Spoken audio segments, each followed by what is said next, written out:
Assalamualaikum warahmatullahi wabarakatuh. Apa kabar anak-anak? Bapak berharap kalian dalam keadaan sehat selalu ya. Anak-anak berjumpa lagi di pelajaran PAI kelas 5 semester 1. Kali ini kita akan belajar tentang mengenal kitab-kitab Allah Subhanahu wa Ta'ala. Allah Subhanahu wa Ta'ala menyuruh manusia beriman kepada kitab Al-Quran dan kepada kitab-kitab yang diturunkan kepada para rasul sebelumnya. Jika tidak beriman kepada kitab-kitab itu, maka orang itu tergolong orang yang sesat. Hal ini sebagaimana difirmankan Allah di dalam surat An-Nisa ayat 136. A'udzu billahi minasy syaithanir rajim.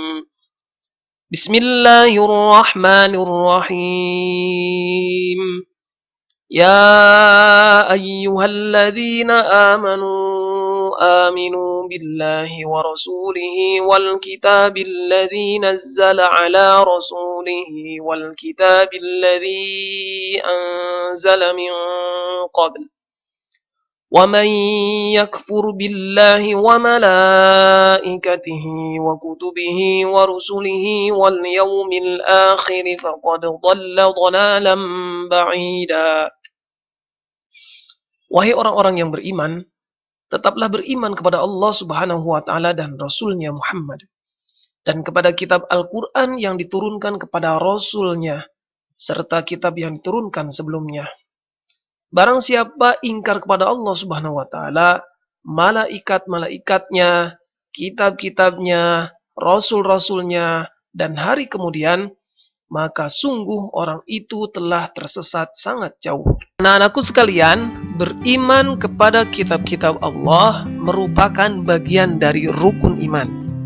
Masih ingat rukun iman itu ada berapa?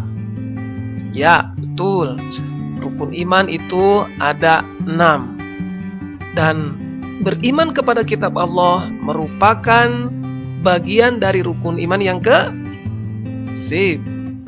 Beriman kepada kitab Allah merupakan bagian dari rukun iman yang ke-3. Bagaimana cara beriman kepada kitab-kitab Allah Subhanahu wa Ta'ala itu? Caranya yang pertama adalah dengan meyakini bahwa Allah Subhanahu wa Ta'ala telah menurunkan kitab-kitabnya kepada para rasulnya melalui malaikat Jibril. Yang kedua, kitab-kitab tersebut harus dijadikan pedoman untuk mengatur cara kita bersikap, berperilaku, supaya kita bisa selamat dan bahagia baik di dunia maupun di akhirat. Anak-anakku sekalian, Allah telah menurunkan 4 kitab suci serta beberapa suhuf yang diberikan kepada nabi dan rasul yang berbeda zaman dan umatnya.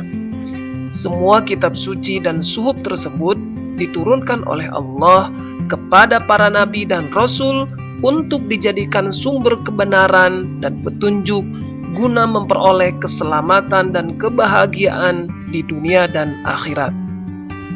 Nah, sekarang pertanyaannya, apa itu kitab-kitab Allah? Kitab Allah yaitu kumpulan wahyu Allah yang disampaikan kepada para rasul untuk diajarkan kepada manusia sebagai petunjuk dan pedoman hidup.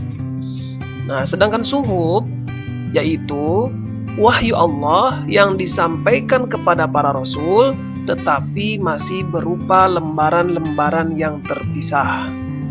Apa saja 4 kitab suci yang Allah turunkan tersebut? Berikut penjelasannya. Simak baik-baik ya. Pertama, kitab Taurat. Yang kedua, kitab Zabur. Yang ketiga, kitab Injil. Yang keempat, kitab Al-Quran. Kitab Taurat diturunkan kepada Nabi Musa alaihi salam untuk diajarkan kepada kaumnya yaitu Bani Israel. Kitab Taurat ini menggunakan bahasa Ibrani. Kitab Taurat diturunkan pada abad 12 sebelum Masehi di daerah Israel dan Mesir. Sementara isi kandungan dari kitab Taurat ini cakup berbagai hal. Di antaranya adalah yang pertama, kewajiban meyakini keesaan Allah Subhanahu wa taala. Yang kedua, menghormati kedua orang tua. Dan yang ketiga, larangan mencuri dan lain-lain. Selanjutnya, kitab Zabur. Kitab Zabur ini diturunkan kepada Nabi Daud alaihi salam. Nabi Daud alaihi salam menerima kitab Zabur ketika beliau menjadi raja Bani Israel. Kitab Zabur ini diturunkan pada abad 10 sebelum Masehi di Kanaan. Kitab Zabur ini berisi tentang doa-doa, zikir, nasihat, hikmah, dan lain sebagainya. Berikutnya, kitab Injil. Kitab Injil ini diturunkan kepada Nabi Isa alaihissalam. Kitab Injil ini menggunakan bahasa Ibrani. Kitab Injil diturunkan pada abad 1 Masehi di daerah Yerusalem. Kitab Injil ini artinya, atau kata Injil ini artinya adalah kabar gembira. Ajaran pokok dari kitab Injil ini adalah yang pertama, perintah agar kembali kepada tauhid yang murni. Yang kedua, ajaran yang menyempurnakan kitab Taurat. Yang ketiga, ajaran agar hidup sederhana dan menjauhi sifat rakus.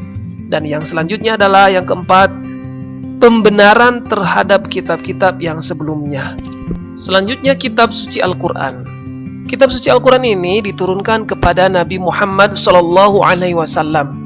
Al-Quran sendiri artinya adalah bacaan. Kitab Al-Quran diturunkan pada abad ke-6 Masehi di kota Mekah. Peristiwa turunnya ayat Al-Quran atau dikenal dengan Nuzul Quran terjadi pertama kali ketika Nabi Muhammad SAW sedang menyendiri di Gua Hiro. Turunnya Al-Quran sekaligus menandai awal dari diangkatnya Nabi Muhammad SAW sebagai Rasulullah atau utusan Allah, dan pada saat itu beliau genap usianya 40 tahun. Al-Quran terdiri dari 114 surat, terbagi dalam 30 juz dan 6.236 ayat. Al-Quran diwahyukan kurang lebih selama 22 tahun, 2 bulan, dan 22 hari. Kitab suci Al-Quran menyempurnakan seluruh hukum-hukum Allah Subhanahu wa taala yang terdapat di dalam kitab-kitab yang diturunkan sebelumnya. Ia diturunkan untuk seluruh umat manusia sebagai rahmat bagi semesta alam, atau sering kita kenal dengan sebutan rahmatan lil alamin. Anak-anakku sekalian, seluruh kitab-kitab yang telah Allah turunkan semuanya membawa ajaran pokok yang sama. Misalnya, ajaran berperilaku terpuji terhadap Allah. Misalnya apa kira-kira? Ya, betul. Rajin melaksanakan sholat, senantiasa berdoa dan memohon hanya kepada Allah. Selanjutnya, ajaran terpuji kepada sesama manusia. Contohnya apa? Saling sapa atau saling bersalaman dengan teman, saling membantu sesama teman. Selanjutnya, ajaran terpuji kepada hewan. Misalkan memberikan makan hewan peliharaan yang kita pelihara, kemudian menyiram tanaman yang kita tanam, memberi pupuk, dan lain sebagainya. Selanjutnya, ajaran terpuji terhadap diri sendiri. Contohnya apa? Senantiasa merawat diri sendiri, potong kuku, sikat gigi, selalu menjaga kerapihan pakaian kita, dan lain sebagainya. Demikian video pembelajaran kali ini. Mudah-mudahan bermanfaat. Sampai bertemu kembali di video pembelajaran berikutnya. Assalamualaikum warahmatullahi wabarakatuh.